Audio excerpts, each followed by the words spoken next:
मेरे प्यारे विद्यार्थियों, उर्मिला यादव हिंदी क्लासेस आपका स्वागत करता है। आज की इस कड़ी में हम प्रश्न पत्र हल करेंगे जो 28 फरवरी 2023 को board of school education Haryana ने संपन्न करवाया।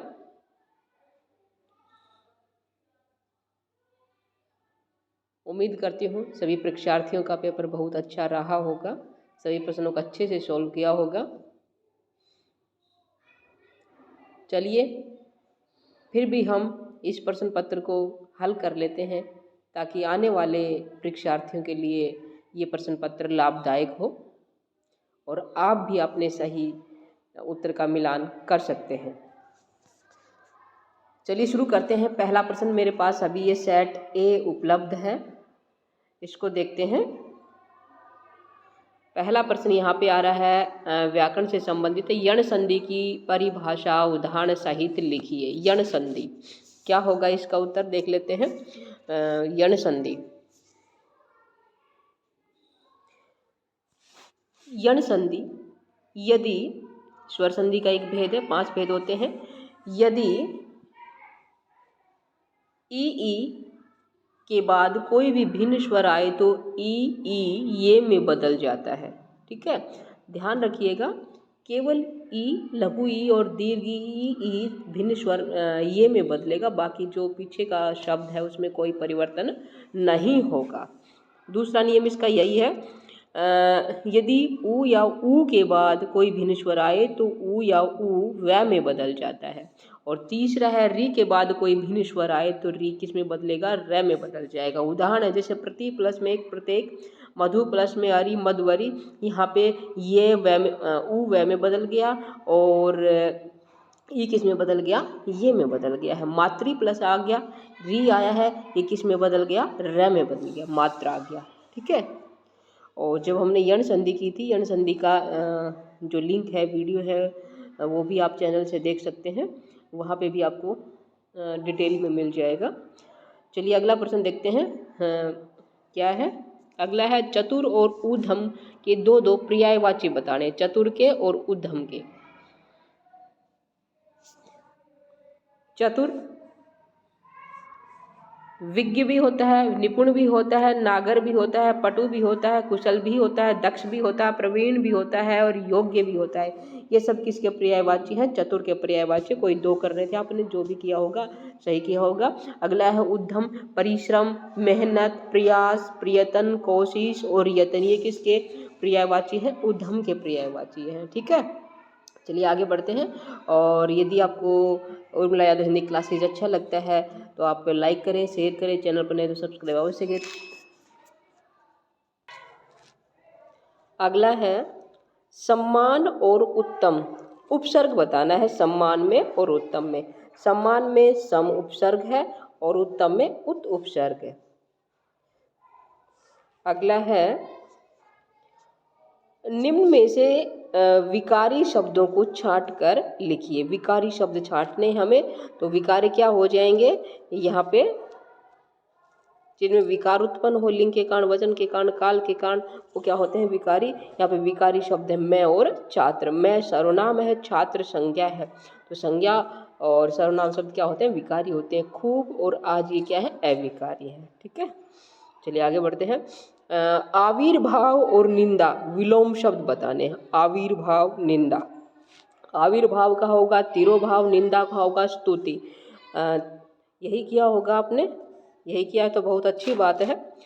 अगला है, रूपक अलंकार की परिभाषा दीजिए उदाहरण सहित। रूपक अलंकार, अत्यंत समानता के कारण जहाँ उपमेय और उपमान में अभेद आरोप प्रकट किया जाए वहाँ रूपक अलंकार होता है।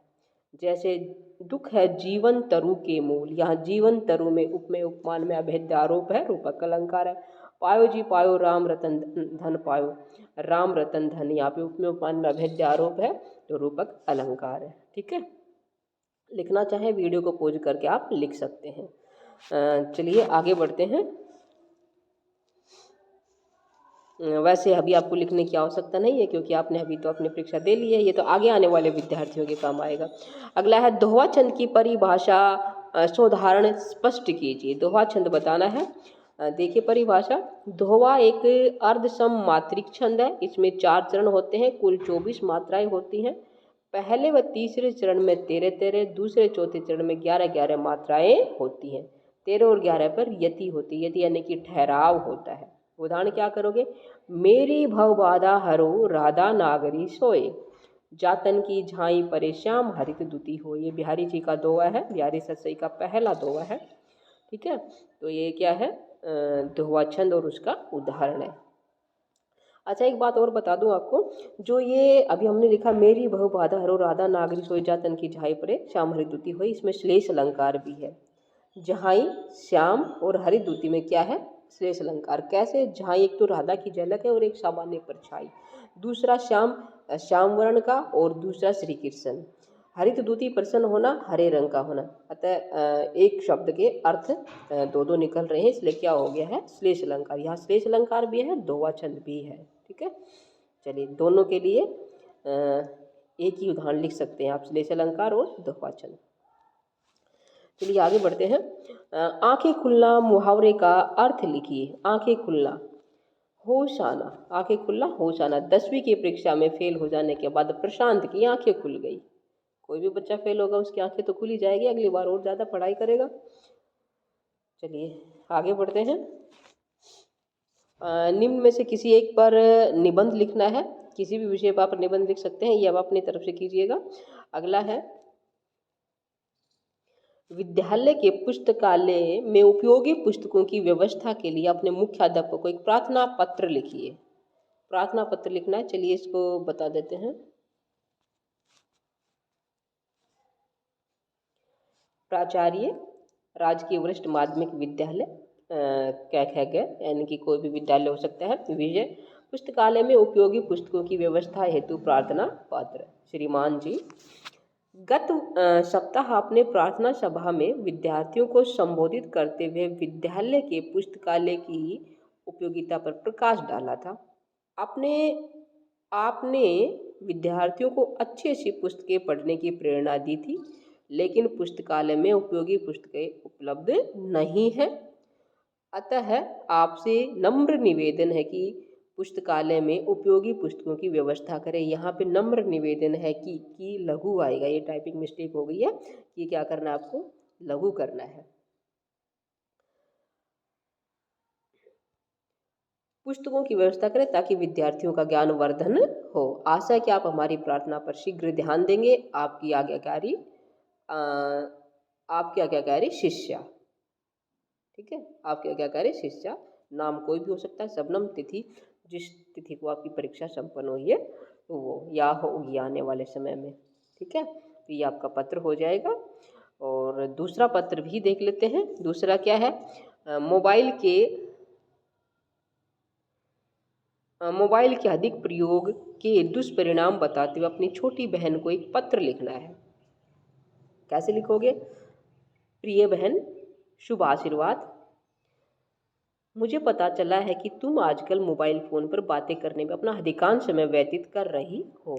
बहन, ये अच्छी बात नहीं है। पिताजी ने खर्च की परवाह न करते हुए तुम्हें अच्छी शिक्षा दिलवा रहे हैं, अतः तुम ईमानदारी से अपनी पढ़ाई करो। मोबाइल पर अधिकांश बातें तुम्हारी सहेलियों से ही होती होंगी। शायद तुम्हें पता नहीं है कि अधिक मित्रता अध्ययन में सबसे बड़ी बाधा है। मोबाइल से दोस्ती बढ़ेगी और समय बर्बाद होगा। जब पढ़ने बैठोगी मोबाइल बजेगा, पढ़ाई चौपट हो जाएगी। ये मोबाइल फ़ोन रात में भी सोने नहीं देते। तुम्हारा अर्धवार्षिक परीक्षाफल देखकर चौंक गया था। पिताजी ने मोबाइल तुम्हें इसलिए दिया था ताकि तुम घर पर समाचार बताती रहो।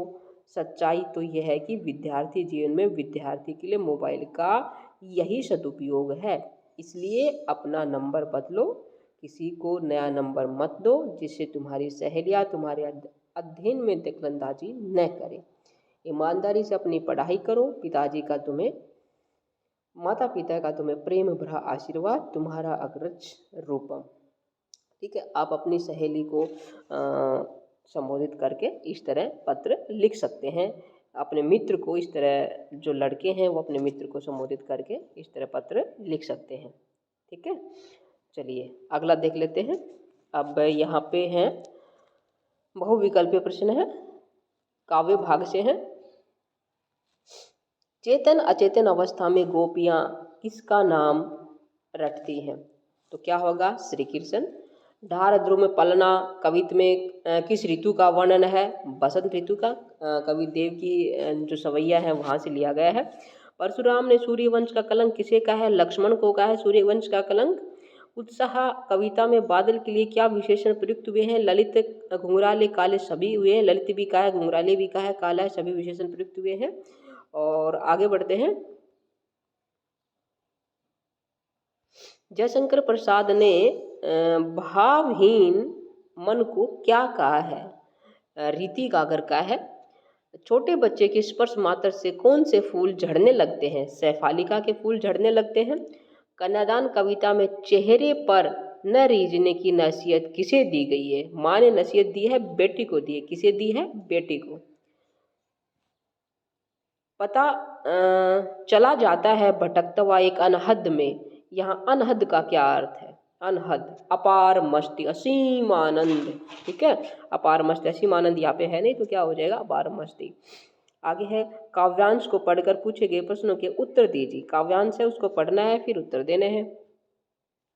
चलिए पढ़ते हैं काव्यांश को। यश है या न वैभव है, मान है न शर्माया, जितना ही दौड़ा तू उतना ही भरमाया, प्रभुता का शरण बिंब केवल मृग तृष्णा है, हर चंद्रिका में छिपी एक रात कृष्णा है। प्रस्तुत काव्यांश के कवि और कविता का नाम?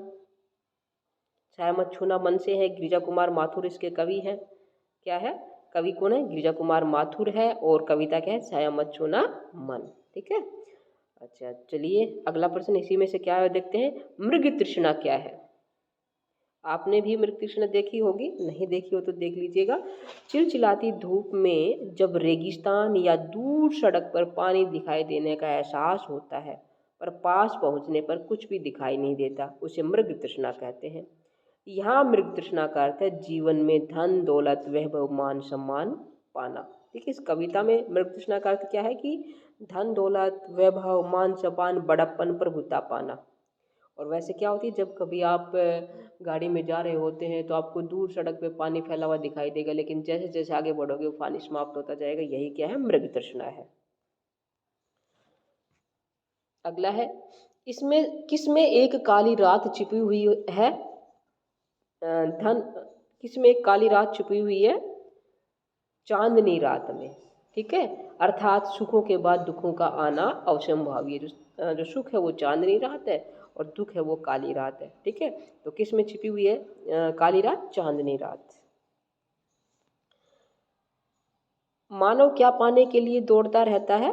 धन दौलत मान सम्मान बड़प्पन प्रभुता पाने के लिए दौड़ता रहता है। तो ये बहुत ही आसान प्रश्न थे, 4 प्रश्न है 4 नंबर के।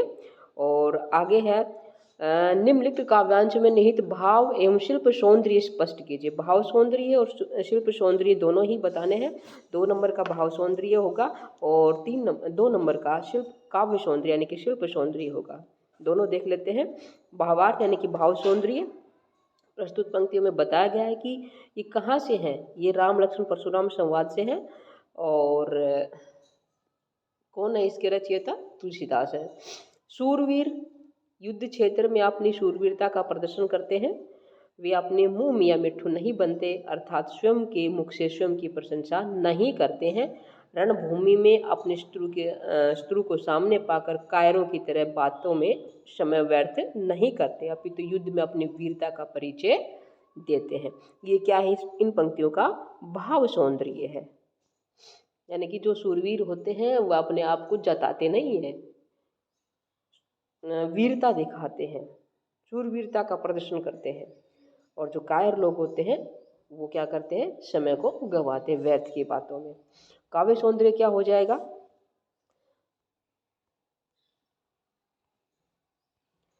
अवधि भाषा का प्रयोग है और चौपाई छंद है। तत्सम तद्भव शब्दों की प्रचुरता है, रौद्र एवं शांत रस है, व्यंग्यात्मक शैली का पुट है, अनुप्रास अलंकार का सुंदर प्रयोग है। सवर्ण की आवर्ती हो रही है ना, स और कैवर्ण की आवर्ती, इसलिए क्या है, अनुप्रास अलंकार है। भाषा कौन सी है, अवधि है, छंद कौन सा है, चौपाई है, तत्सम तद्भव शब्दों की प्रचुरता है। ठीक है, चलिए आगे देखते हैं। अब यहाँ पे गद्य भाग से बहुविकल्पीय प्रश्न है।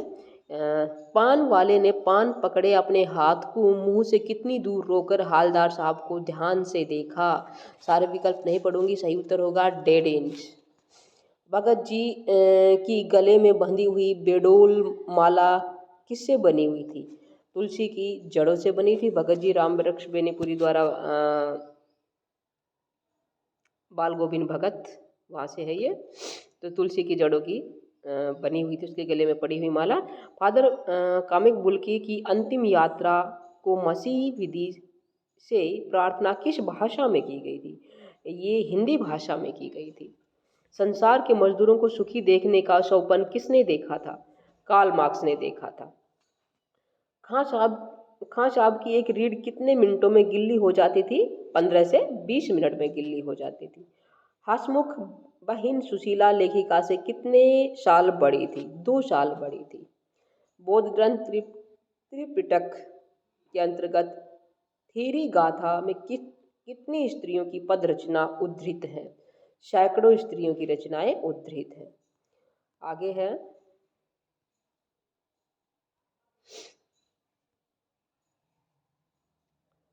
लखनवी अंदाज पाठ में किस पर व्यंग्य किया गया है। पतनशील सामंती वर्ग पर व्यंग्य किया गया है। अब है यहाँ पे गद्यांश दिया हुआ है, पढ़ के प्रश्न बताने हैं।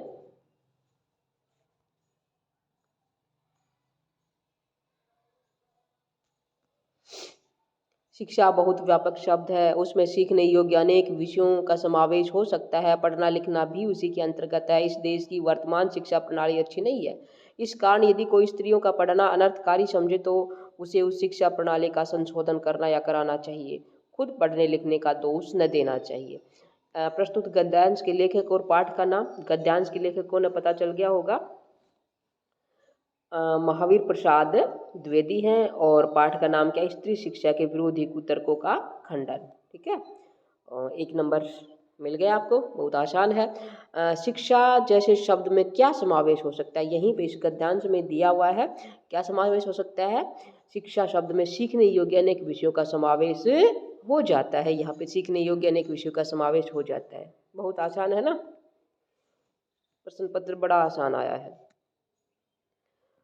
अगला है स्त्रियों को पढ़ाना अनर्थकारी समझने वालों को क्या करना चाहिए। ये भी इसी में है कि शिक्षा प्रणाली में संशोधन करना या कराना चाहिए। शिक्षा प्रणाली में संशोधन करना चाहिए या कराना चाहिए। ठीक है, चलिए आगे देखते हैं। मन्नू भंडारी अथवा यशपाल का जीवन परिचय देना है, उनकी साहित्यिक विशेषताएं बतानी है। दोनों का देख लेते हैं। सबसे पहले मन्नू भंडारी का।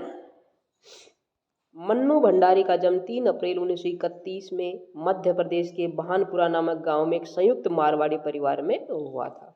ठीक है, मन्नू जी अपने पिता सुख संपत राय की सभी संतानों में सबसे छोटी थी। पिता का नाम क्या था, सुख संपत राय, सबसे छोटी थी। उनका नाम महेंद्र कुमारी था। बचपन का नाम क्या था, महेंद्र कुमारी था। किंतु जब कहानीकार के रूप में विख्यात हुई तब उन्हें मन्नू भंडारी के नाम से जाना जाने लगा। मन्नू भंडारी का विवाह राजेंद्र यादव से कोलकाता में हुआ, जो कि प्रतिष्ठित लेखक थे, यानी कि दोनों वो राजेंद्र यादव भी लेखक थे। और उन्होंने इसके साथ एक, मैं आपकी जानकारी के लिए बता दूं, आपका बंटी उपन्यास लिखा था सह लेखन में। अगला है आगे है मन्नू भंडारी ने बनारस हिंदू विश्वविद्यालय से हिंदी साहित्य में एमए किया। बाद में कोलकाता में एक लेक्चरर के रूप में हिंदी पढ़ाना शुरू किया। कुछ समय बाद वह दिल्ली चली गई और वहाँ पर दिल्ली के मिरांडा हाउस कॉलेज में हिंदी साहित्य पढ़ाना शुरू किया। मिरांडा हाउस कॉलेज में 1964 से 1991 तक पढ़ाया। उनकी रचनाएं, पहले कहानी संग्रह देख लेते हैं। मैं हार गई, जो 1957 में लिखी थी, सन याद ना करोगे तो भी चल जाएगा। 3 निगाहों की एक तस्वीर, ये 1959 में लिखी थी। एक फ्लैट सैलाब, ये 1962 में। सही सच है 1966। मेरी प्रिय कहानियाँ 1973। त्रिशंकु, ये इनकी कुछ कहानियाँ हैं। मैं हार गई, 3 निगाहों की एक तस्वीर, एक फ्लैट सैलाब, यही सच है, मेरी प्रिय कहानियाँ और त्रिशंकु। अब उपन्यास भी देख लेते हैं। 1 इंच मुस्कान, आपका बंटी महाबूज। भाषा शैली, मन्नू भंडारी की भाषा सब जगह सरलता, सहजता और बोलचाल का गुण लिए हुए है। वाक्य छोटे और तद्भव और देसी शब्दावली के साथ साथ बोलचाल के अंग्रेजी और उर्दू के शब्दों का प्रयोग हुआ है। ठीक है, ये मन्नू भंडारी जी का जीवन परिचय था। अब यशपाल जी का जीवन परिचय भी देख लेते हैं। हिंदी साहित्य के प्रसिद्ध साहित्यकार यशपाल का जन्म 3 दिसंबर 1903 को पंजाब के फिरोजपुर छावनी में हुआ था। कहाँ हुआ था? पंजाब के फिरोजपुर छावनी में। उनके पूर्वज हिमाचल प्रदेश के कांगड़ा जिले के निवासी थे। पिता का नाम हीरालाल, माता का नाम प्रेम देवी था। उनकी प्रारंभिक शिक्षा कांगड़ा के गुरुकुल में हुई थी। उन्होंने सन 1921 में फिरोजपुर से मैट्रिक की परीक्षा उत्तीर्ण की थी। उन्होंने लाहौर के कॉलेज से BA तक की शिक्षा ग्रहण की और कॉलेज शिक्षा को BA तक की शिक्षा ग्रहण की। कॉलेज में उनकी भेंट सुप्रसिद्ध क्रांतिकारी भगत सिंह और सुखदेव से हुई। उन्होंने अपने सहपाठी लाला लाजपत राय के साथ स्वदेशी आंदोलन में जमकर भाग लिया। उनका झुकाव मार्क्सवाद की ओर बढ़ता गया। उन्हें दिल्ली में बम बनाते हुए गिरफ्तार कर लिया गया। 7 अगस्त 1936 को बरेली में जेल में ही उनका विवाह प्रकाशवती कपूर से हुआ। कई बार विदेश यात्रा पर भी गए थे। उन्होंने साहित्यकार के रूप में साहित्यकार और प्रकाशक दोनों रूप में हिंदी साहित्य की सेवा की। 26 दिसंबर 1976 को उनका स्वर्गवास हो गया। उनकी प्रमुख रचनाएं, उपन्यास देख लेते हैं पहले। दादा कामरेड, देशद्रोही, पार्टी कामरेड, दिव्या, मनुष्य के रूप, अमिता, क्यों फंसे, मेरी तेरी उसकी बात, 12 घंटे, अप्सरा का शराब, झूठा सच, ये उनके उपन्यास हैं। ठीक है, कहानी संग्रह भी देख लेते हैं। कहानी संग्रह, पिंजरे की उड़ान, तर्क का तूफान, ज्ञानदान, वो दुनिया, अभिशप्त, फूलों का कुर्ता, धर्म युद्ध, चित्र का शीर्षक, उत्तराधिकारी, उत्तमी की माँ, सच बोलने की भूल, ये उनकी कहानी संग्रह है। पिंजरे की उड़ान, तर्क का तूफान, ज्ञानदान, वो दुनिया, अभिशप्त, फूलों का कुर्ता, धर्म युद्ध, चित्र का शीर्षक, उत्तराधिकारी, उत्तमी की माँ, सच बोलने की भूल। साहित्यिक विशेषताएं, यशपाल जी की रचनाओं पर मार्क्सवाद का प्रभाव स्पष्ट झलकता है। उनकी रचनाओं में सामाजिक, ऐतिहासिक और पौराणिक तथ्यों के दर्शन होते हैं। भाषा शैली, उनकी भाषा अत्यंत सहज, सरल और पात्रानुकूल है। उन्होंने वर्णात्मक, संवाद प्रधान और प्रभावशाली शैली को अपनाया है। उन्होंने विषयवार उर्दू और अंग्रेजी के शब्दों का भी प्रयोग किया है। ये यशपाल जी का जीवन परिचय था। आप दोनों ही याद कर लीजिएगा।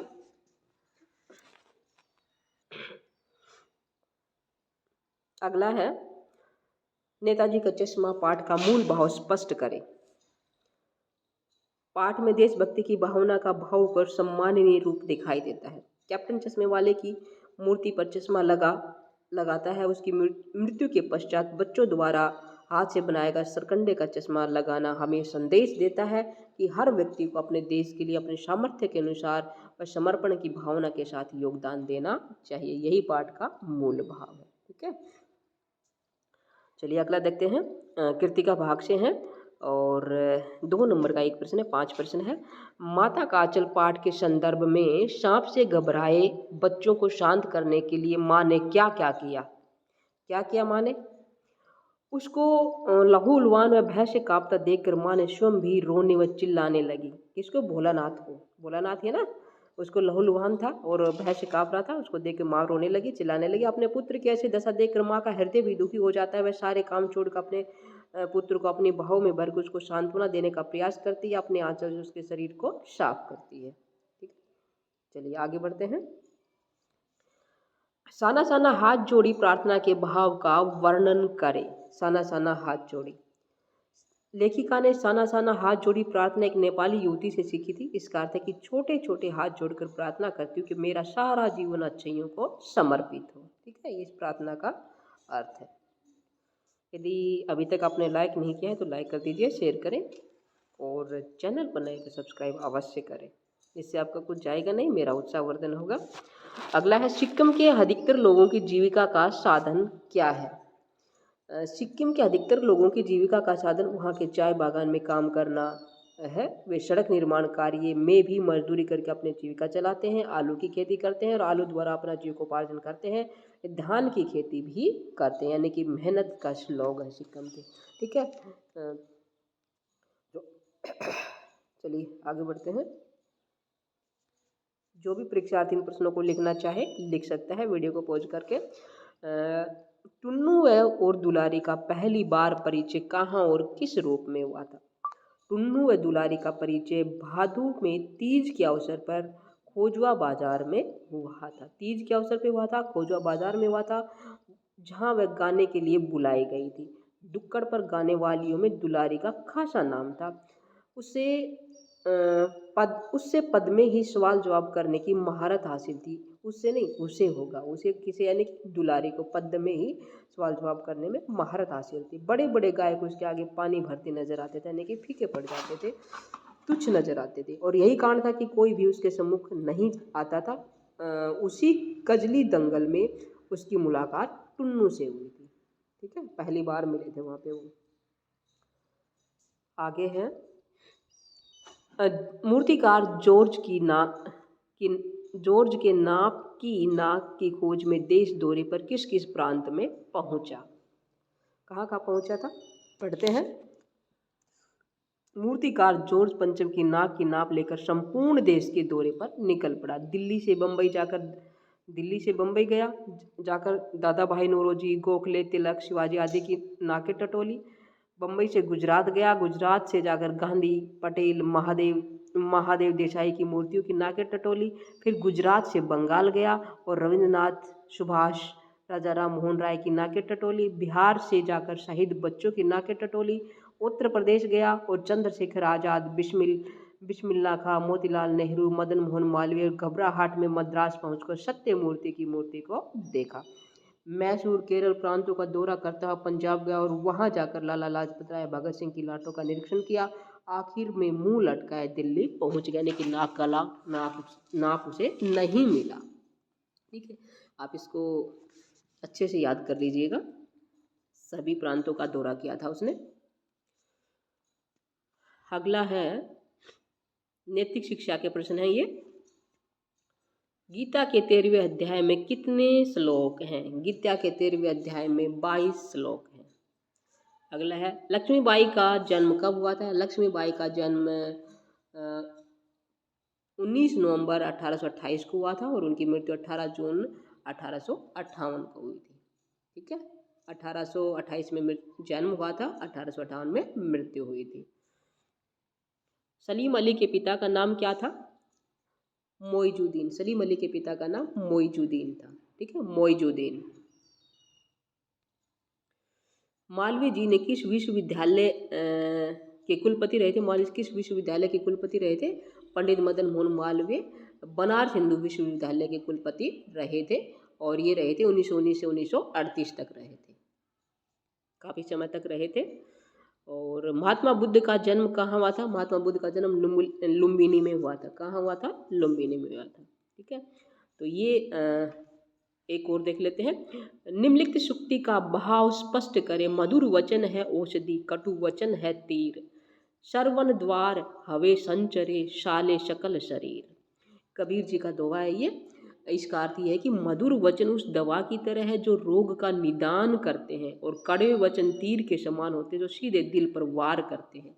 कबीरदास जी कहते हैं कि हमारे द्वारा बोले गए शब्द कानों के द्वारा प्रवेश कर सारे शरीर को प्रभावित करते हैं, इसलिए मधुर वचन बोलने चाहिए।